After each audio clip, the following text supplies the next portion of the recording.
un peu ma vie, par vraiment témoignages personnels et témoignages très récents, de choses que j'ai comprises finalement assez récemment. Le plus récent et plombant, c'est que ma chatte, que j'avais depuis 18 ans et demi, Jasmine, est décédée le 20 juin dernier. Le 20 août dernier. C'était surtout la chatte de ma mère, c'est ma mère qui l'avait un peu apprivoisée, qui est venue s'installer à la maison toute seule. Et donc elle est morte d'une insuffisance rénale comme beaucoup de chats âgés, et avec la chaleur, comme beaucoup de chats âgés en ce moment, ça n'a pas aidé. Et c'était la chatte de ma mère qui, elle, est décédée il y a 2 ans d'un cancer du poumon. Je précise à chaque fois qu'elle ne fumait pas, mais c'est de plus en plus fréquent chez les non-fumeurs. Et je voulais vous parler un peu de mes parents et puis de la relation avec la maladie et comment on peut vivre ça dans ma situation. Donc, alors il faut que je vous explique un petit peu comment je suis tombé dans l'autisme, on va dire. Donc il faut que je vous raconte un petit peu Ça va, je ne compte pas trop en danse pour l'instant. Bon. Et puis enfin voilà. Mais je suis diagnostiqué, moi, depuis bientôt 20 ans, enfin 20 ans l'année prochaine, le 26 décembre. Et je suis dans l'autisme du coup depuis ces temps-là, enfin je me suis beaucoup intéressé. Donc jusqu'à mon diagnostic, j'étais normal, hein, comme tout le monde. J'ai diagnostiqué au cours d'une dépression. Alors, si je repars, pour arriver à faire comprendre un peu ce qui se passe, ce que j'ai vécu, donc dans mon enfance, moi j'ai parlé très tôt. J'ai appris à lire un peu plus tôt d'ailleurs, un peu comme mes parents d'ailleurs, mes 2 parents étaient sur le même spectre, enfin je pense, et je l'ai compris plus tard. En tout cas, intellectuellement, je pense qu'on fonctionnait pas trop mal. Donc, parlant tôt, personne ne s'inquiétait de mes bizarreries, quoi. Bon, j'avais des bizarreries quand même, j'ai parlé très vite, très bien, comme un petit adulte. Enfin, vous connaissez, si vous êtes dans l'autisme, vous connaissez sans doute ça. Et j'avais à la fois des facultés, je retenais plein de choses, et puis des déficits communicationnels, évidemment. Donc, une enfance qui s'est assez bien passée finalement, enfin en tout cas au début, avec des passions, avec des choses que j'ai très vite appris à cacher, les stéréotypes par exemple, les choses, j'ai vite appris qu'il fallait se normaliser, quoi. J'ai eu des parents qui n'étaient pas très embêtants, et je crois que j'ai eu de la chance finalement, parce que je me suis rendu compte de plus en plus finalement que mes parents étaient sur le même spectre que moi. On me l'a dit ensuite de l'extérieur aussi. Ce qui fait que pour moi c'était très bien, parce que j'ai eu l'éducation finalement qui a été, disons de leur part, assez compréhensive, on va dire, sur les bizarreries. Il y a eu plein de choses intéressantes. Par exemple, j'ai jamais cru au Père Noël, puisque mes parents ne m'ont jamais fait croire au Père Noël, vu que ça leur paraissait complètement inepte.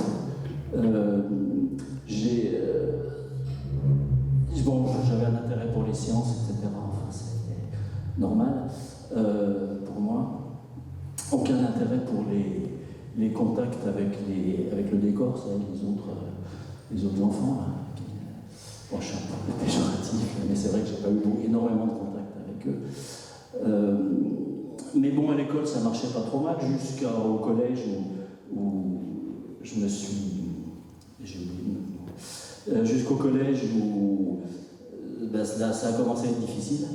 Et je me suis rendu compte que, alors je voulais vous parler de mes parents, mais ça a été une énorme référence en fait pour moi. Je me suis rendu compte, finalement, je me rends compte maintenant que j'ai toujours cherché des interfaces. Et quand j'étais à l'école, j'ai vite appris qu'il fallait que je me trouve une interface pour interagir, pour aller dans un magasin, plutôt que de parler, c'était difficile de parler aux commerçants, c'était plus facile d'avoir le copain. Donc, je dis l'interface maintenant, choisissez un copain, et puis plutôt celui qui demande des choses, quoi, au magasin. Mais bon, tout ça, ça ne faisait pas partie de la normalité pour moi. Interface, j'en ai choisi une aussi au collège, et je ne suis pas toujours tombé très bien d'ailleurs dans les interfaces, puisqu'au collège, j'avais trouvé un redoublant quand je suis arrivé en 6e. Je me suis dit, un redoublant, c'est bien, il connaît tout, déjà, donc il va m'apprendre plein de choses.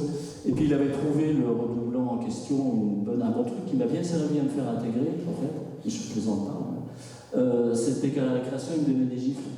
Donc il y avait tout le monde autour qui rigolait, donc c'était bien, j'étais intégré. Ça marchait bien. Et je n'ai pas. Alors, depuis, je m'en suis rendu compte très tard, en fait, ça peut rentrer dans le cadre de ce qu'on appelle du harcèlement. Mais pour moi, c'était pas du harcèlement, c'était juste normal, là aussi. Bon, mais tout ça, c'est pas très grave, je vous passe les détails. J'aimais les sciences. Alors, on a laissé une époque aussi, et je comprends un peu pourquoi les enseignants maintenant, on voulait m'envoyer en éducation spécialisée à l'époque. Mes parents voyaient quand même tout ce que je faisais chez moi, tout seul, et ont tenu à me maintenir dans le milieu scolaire normal. Il faut dire que j'avais une passion pour les maths et les sciences, et que complètement passé inaperçu auprès des enseignants. Mais donc, évidemment, après la 5e, les enseignants voulaient m'envoyer dans des sections spécialisées. Mes parents ont tenu à ce que je reste dans un milieu normal. Arrivé en 4e, les maths, les démonstrations, l'algèbre, tout ça, c'était simple parce que je faisais ça depuis la primaire, sur les livres de mon père. Et je suis passé de dernier de la classe, comprend rien en maths, à premier de la classe, a fait tous les exercices, 2 mois après la rentrée, 2 mois après la rentrée. Bon, tout ça pour dire que j'avais certaines facilités et que j'ai fait ce qui m'a permis de faire des études. Alors j'ai fait des études à la fois de maths, de physique jusqu'en thèse, et comme j'aimais la biologie, la médecine, etc., j'ai fait aussi médecine jusqu'en 6e année où j'ai en fait calé au niveau des stages. Tout ça pour dire que j'ai quand même pas mal de connaissances médicales qui m'ont servi donc grosse difficulté sociale par contre qui m'ont amené, qui finalement m'ont amené à la dépression. Au niveau métier, j'avais du mal à trouver quelque chose. Je pense que j'ai vite compris que quand il a fallu travailler, que les entretiens d'embauche et tout ça, c'était pas pour moi. J'ai envoyé donc un dossier au rectorat, je me suis retrouvé dans l'éducation nationale, où assez vite j'ai pu passer dans l'éducation, dans l'enseignement pour adultes. J'avais un petit passage en enseignement pour des élèves, avec des élèves qui avaient énormément plus de compétences sociales que moi. Vous imaginez que ça n'a pas très bien passé. Et avec les adultes, par contre, formation d'entreprise, tout ça, là, où j'enseignais donc les maths, la physique, la chimie, l'informatique, la biologie. Maintenant, je travaille aussi, entre autres, pour le CNED, et je fais de la formation d'enseignants sur l'autisme principalement. Je fais du travail sur le handicap. Et je continue à faire du tutorat en CNED où j'enseigne la physiologie. Voilà. Pour arriver à grosse dépression suite à une incapacité continuelle, enfin répétée, à avoir des relations intimes, quoi, et je suis passé tout près de l'envie d'en finir, quoi, pour de bon. Et là, je me suis dit, c'était l'avantage d'être passé par médecine, d'avoir fait de la psychiatrie et tout ça. Il y a un moment, je suis encore lucide. Je connaissais un peu le mécanisme quand même de tomber dans la dépression, Et je me suis dit, là, il faut me faire aider. Donc, je suis allé voir un psychiatre à l'hôpital. Donc j'ai été traité. Et c'est à ce moment-là où je suis tombé par hasard sur un article sur le syndrome d'Asperger, et j'ai reconnu plein de choses, tout ce qu'on a dit, les hypersensorialités, etc.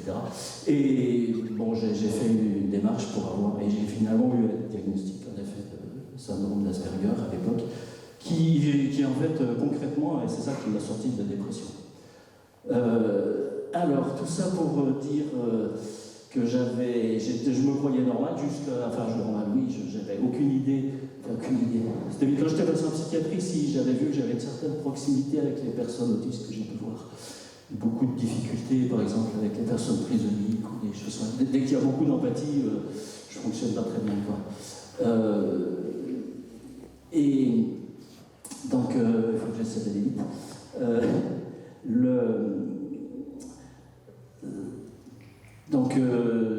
Voilà, sortie de la difficulté des relations sociales, tout ça, etc. À chaque fois, je trouvais des métiers dans lesquels je pouvais fonctionner. Travail auprès d'adultes, enseignement auprès d'adultes. Ensuite, le CNED, j'ai travaillé au Centre national d'enseignement à distance, c'était bien. Et là, j'avais mon diagnostic, donc j'ai pu avoir un poste adapté. Et maintenant, je fais donc la formation. Mais entre-temps, donc il y a 2 ans, j'ai appris encore plein de choses. Donc ma mère a développé un cancer du poumon, elle a été extrêmement sportive en fait. Et puis elle a commencé à avoir des signes. Au début, c'est passé pour des accidents ischémiques transitoires, donc depuis 2009. Et je commençais à me poser des questions aussi parce que j'ai quand même des connaissances médicales qui me faisaient aussi me poser des questions sur la réalité de ces signes, du diagnostic qu'elle avait reçu. Elle avait eu évidemment plein de bilans qui n'avaient rien montré, bilan cardiologique, bilan vasculaire, etc. Des choses classiques qui étaient très importantes à ce moment-là.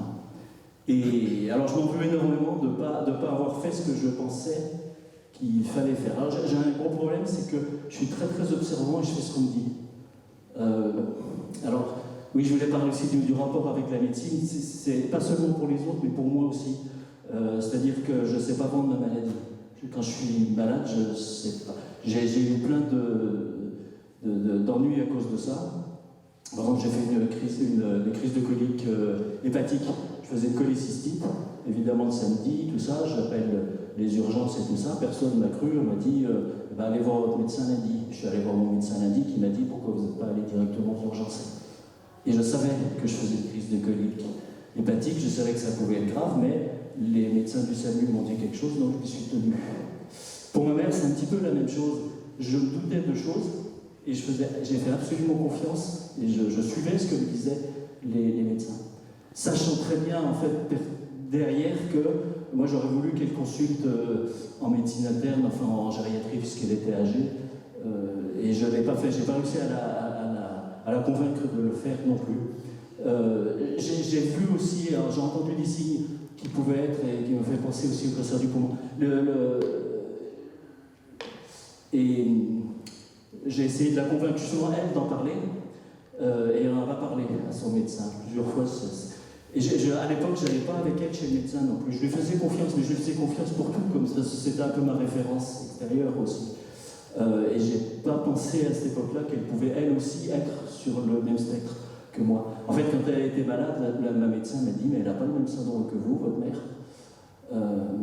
Et en effet, quand elle est plongée dans sa maladie, elle est devenue mutique aussi, et elle a repris plein de signes qui sont assez proches de l'autisme. Et j'ai appris en discutant qu'en fait, dans l'enfance, son surnom quand elle était enfant, c'était la folle. Elle parlait, quand des gens venaient à la maison, par exemple, ses frères, tout ça, disaient oh, vous inquiétez pas, elle parle pas, tout ça. Donc, après coup, je me dis oui, elle devait avoir ces signes.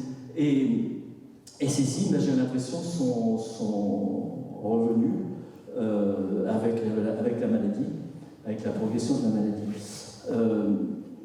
Moi, j'ai pas su non plus voir tout le temps, et c'est une chose qui m'énerve dans le handicap, c'est de ne pas être capable de voir ce que les gens, comment les gens souffrent. C'est-à-dire, je peux laisser souffrir quelqu'un si je ne vois pas qu'il souffre. À partir du moment, et c'est ce qui m'a empêché de faire les études de médecine, c'est qu'à partir du moment où je peux paraître parfaitement froid, ça, et à partir du moment où j'ai compris que les gens souffraient, s'ils criaient, j'ai eu ça, je l'ai compris avec ma mère, quand j'entends crier, quand j'entends qu'elle a mal, à ce moment-là, je suis complètement envahi parce que comme disait Marian pour les bruits ou les choses comme ça, c'est qu'un petit bruit, c'est énorme, et moi, dès que je comprends et que je perçois que quelqu'un souffre, je souffre, mais complètement tout mon corps, je ne peux plus rien faire. Donc c'est complètement inefficace quand on est médecin, je ne peux pas faire ça. Je me souviens de gens qui criaient, enfin en neurologie par exemple, je me souviens d'une patiente, je suis d'un seul coup complètement envahi de souffrance, c'était l'hypersensibilité à ce moment-là. Donc j'ai à la fois, j'ai compris que j'étais à la fois complètement neutre, et c'est ce qu'on me reprochait, d'être complètement indifférent, froid, parce que je ne vois pas les gens souffrir. Et à partir du moment où je le vois, au contraire, je suis complètement effondré. Dans les deux cas, de toute façon, j'agis pas.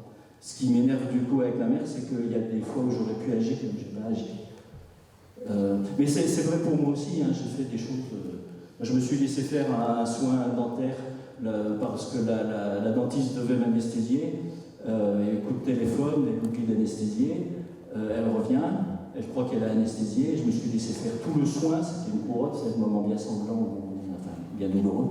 J'ai pas pensé à lui dire une seconde qu'elle ne m'avait pas anesthésié. Comme j'étais patient en médecine, je savais que des patients, j'avais fait un stage en psychiatrie justement, et j'avais eu à recoudre le crâne d'un patient qui était tombé sur un radiateur et qui était apparemment, profondément, je ne sais pas s'il était autiste, c'était pas mon unité, donc je ne le connaissais pas vraiment. Et le médecin m'avait bien dit, pense bien à l'anesthésier parce qu'il ne te dira pas s'il a mal. Et moi je me suis rendu compte après coup que j'ai fait exactement la même chose. Et alors que j'ai toutes les capacités de m'exprimer. Mais je n'ai pas pensé à le dire, tout simplement. Ce qui m'interrogeait énormément d'ailleurs, c'est pourquoi est-ce que j'ai fait ça. Et je vous dis, c'est comme la cholécystite, j'ai jamais su vendre ma maladie. Je vois que ma mère, finalement, je me suis rendu compte que c'était pareil. Elle n'a jamais su faire comprendre ce qu'elle avait. Alors, gros problème, et c'est le gros problème, je pense, pour les autistes, c'est de ne pas être pris, des fois, de ne même pas être cru sur nos souffrances.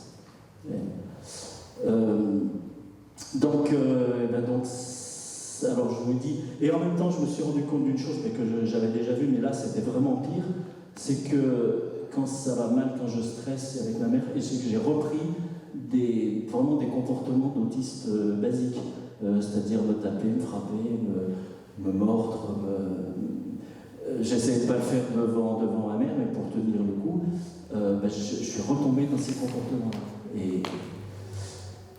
Et ça faisait du bien en fait de les faire. D'ailleurs, ça m'a permis de tenir. En fait, j'ai été son aidant, c'était au moment du confinement, donc elle ne pouvait pas être hospitalisée. Si elle avait été hospitalisée, j'aurais plus vu du tout, donc on a fait des soins palliatifs à domicile. Et concrètement, j'ai été son aidant, donc il fallait tout faire, donc j'ai tout fait, tout ce qu'il fallait faire. Vous imaginez quoi. Parce que je ne peux pas ne pas le faire, quoi, de toute façon. Je ne pouvais pas ne pas le faire, c'était normal pour moi. Donc je l'ai accompagné tout le temps, jusqu'à la fin. Minette aussi, d'ailleurs, c'est pareil, je ne pourrais pas le faire. Et je vous dis, j'ai compris à ce moment-là plein de choses, que mes parents, en fait, sont aussi sur le spectre. Que j'ai compris comme ça, finalement, j'ai compris aussi des choses sur la nature de mon handicap, c'est-à-dire ce que je ne vois pas. Après, c'est des choses que je m'interprète, mais je sais qu'en formation, par exemple, j'ai besoin de quelqu'un d'extérieur pour m'indiquer dans les formations ce qui se passe dans le groupe. Parce que je ne vois rien, je ne vois pas si... Je vois rien, vraiment. Le fait, je fais une formation avec une collègue, grand-mère d'un enfant autiste, tout ça, et on fonctionne en binôme. Moi, j'essaie d'expliquer l'autisme vraiment de l'intérieur. Elle a une vue plus extérieure, mais compétente. Et en fait, dans une formation il n'y a pas longtemps, il y a eu un gros malaise parce qu'on parlait de diagnostic. Et un papa de prof de PS avait un enfant autiste, tout ça. Apparemment, c'est effondré. Il y a eu un malaise dans le groupe, tout ça. Moi, j'ai rien vu. C'est la collègue qui m'a dit ce qui se passait. Ça m'est arrivé souvent, des choses comme ça.